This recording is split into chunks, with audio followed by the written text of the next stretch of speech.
Hello বন্ধুরা, আসসালামু আলাইকুম ওয়া রাহমাতুল্লাহ। আমি শাহেদ আছি আজকের ব্লগ নিয়ে রাঙ্গুনিয়া মরিয়মনগর নজরটিলা এলাকায়।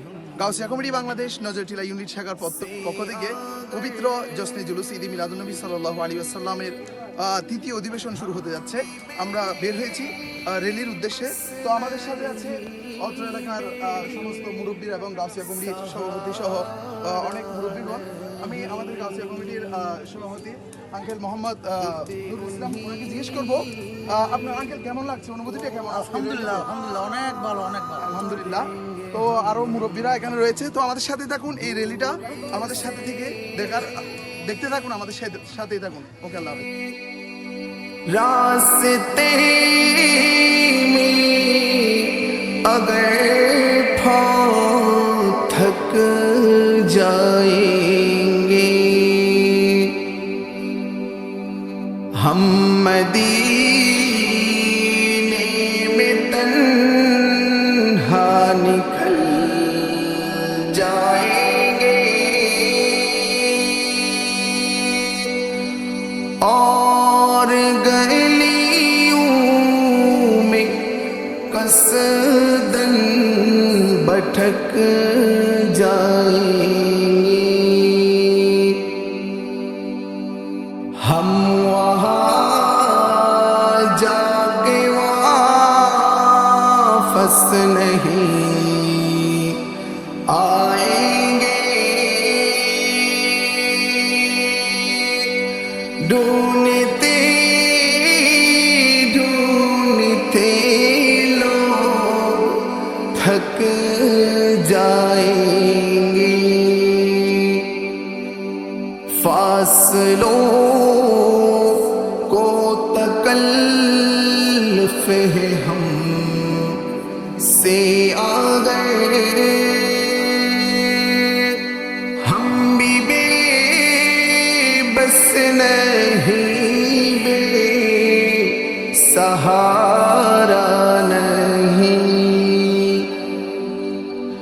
जैसे ही सब्ज़ गुंबद नजर आएगा बंदगी का करीना बदल जाएगा सर झुकाने की फुर्सत मिलेगी किसे खुद ही पलकों से सजदे टपक जाएंगे नाम आका जहां भी लिया जाएगा जिक्र যদি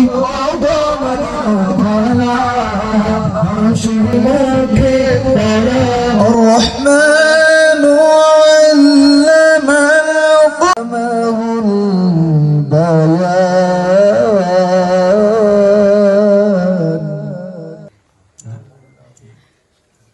আরেকটা জিকির দেখেছিলাম কতদিন আগে, জিকির করতে করতে মানুষ গাছে উঠে যাচ্ছে।